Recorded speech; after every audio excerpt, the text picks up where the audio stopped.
नमस्कार, आपण पाहताय महाराष्ट्र विजय न्यूज चॅनल। महाराष्ट्र विजय न्यूज चॅनल मध्ये आपल्या सर्वांचं सहर्ष स्वागत।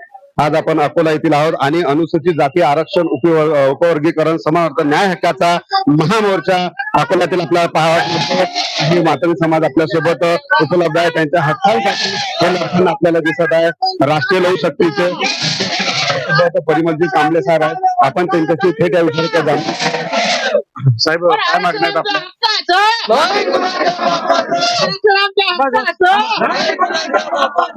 आमची न्याय मागणी आहे। माननीय सुप्रीम कोर्टाच्या 7 सदस्यीय खंडपीठाने अनुसूचित जातीच्या आरक्षणाचं उपवर्गीकरण झालं पाहिजे या संदर्भामध्ये लेखी डायरेक्शन्स दिलेले आहेत, लेखी सूचना केलेल्या आहेत। इतर राज्यांमध्ये त्यांच्या सूचनांची अंमलबजावणी झाली आहे। म्हणजेच काय की अनुसूचित जातीच्या आरक्षणाचं उपवर्गीकरण अनेक राज्यांमध्ये झालं आहे। आज महाराष्ट्रातला उपेक्षित वंचित समाज घटक हा शैक्षणिक, आर्थिक आणि नोकरी विषयक क्षेत्रांमध्ये प्रचंड मागे पडलेला आहे। सामाजिक क्षेत्रामध्ये प्रचंड विषमता आहे। याच्यावर तोडगा म्हणजे सुप्रीम कोर्टाच्या निर्णयाची अंमलबजावणी राज्य सरकारने त्वरित करावी आणि अनुसूचित जातीच्या आरक्षणाचं उपवर्गीकरण करावं, ही सर्व या उपाशी मागे पडलेल्या वंचित असलेल्या समाज घटकांची मागणी आहे। आपण काय मागण्या आहेत आपल्या सरकार?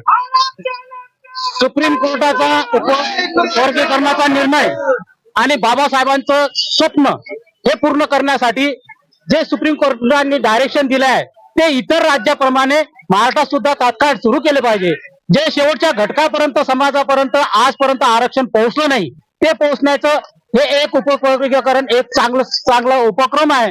हा शासनाने त्वरित व्हावा। उदाहरणार्थ या ठिकाणी आज खाटीक समाज आहे, या ठिकाणी आज वाल्मिकी समाज आहे, या ठिकाणी कैकाडी समाज आहे, कर्मकार समाज आहे, असे सर्व जातीचे लोक या मोर्चामध्ये सहभागी आहेत। आम्ही शासनाला हीच विनंती करतो या मोर्चाद्वारे की उपवर्गीकरण हे तात्काळ सुरू करावे, जेणेकरून बाबासाहेबांचं, डॉक्टर परमपूज्य बाबासाहेब आंबेडकरांचं जे स्वप्न आहे ते स्वप्न म्हणजे शेवटच्या घटकापर्यंत, शेवटच्या गरीब वंचित असलेल्या मागासवर्गीयापर्यंत ते आरक्षण पोहोचलं पाहिजे आणि त्यांना सुद्धा या आरक्षणाचा लाभ झाला पाहिजे आणि ते सुद्धा बरोबरीनं आले पाहिजे।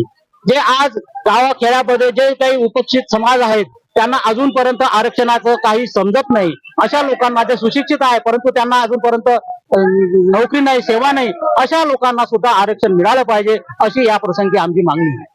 आपल्यासोबत काही वाल्मिकी समाजाचे काही ज्येष्ठ नेते आहेत, आपण त्यांच्याशी काय कहना चाहेंगे? काय मागण्या आहेत आपल्याकडे? अनुसूचित जाती आरक्षण हे भारतामध्ये झाला पाहिजे याच्यासाठी सुप्रीम कोर्टाचा निर्णय आहे आणि तो निर्णयाची इतरत्र राज्यामध्ये अंमलबजावणी झाली आहे। फक्त महाराष्ट्रामध्ये हे अंमलबजावणी अजूनपर्यंत झालेली नाही। जातीचं आरक्षण हे लागू केलं पाहिजे, कारण की याच्यामध्ये अनुसूचित जातीपर्यंत बाबासाहेबांचं जो स्वप्न होता की तिथपर्यंत आरक्षण पोहोचला पाहिजे, त्या सर्वांचा आर्थिक विकास झाला पाहिजे, शैक्षणिक, बौद्धिक सर्व विकास झाला पाहिजे, पण झाला नाही। याच्याकरिता आरक्षणाचं उपवर्गीकरण होणे अत्यंत गरजेचे आहे।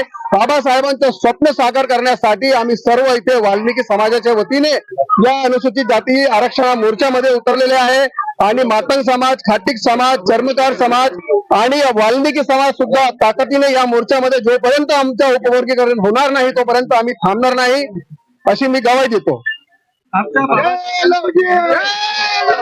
आपल्यासोबत इतरही काही नागरिक आहेत, त्यांच्याही काही प्रतिक्रिया। महामोर्चा आहे, आज किती लोक या संख्या उपस्थित आहेत साधारण? या महामोर्चामध्ये 5 ते 7 हजार लोकसंख्या समाविष्ट होण्याची शक्यता आहे, कारण तशा पद्धतीचं नियोजन पुणे जिल्ह्यामध्ये करण्यात आलेलं आहे। या जिल्ह्याच्या व्यतिरिक्त बुलढाणा जिल्हा, वाशिम जिल्हा, इव्हन अमरावती जिल्ह्यातून सुद्धा लोक या मोर्चामध्ये सहभागी होत आहेत।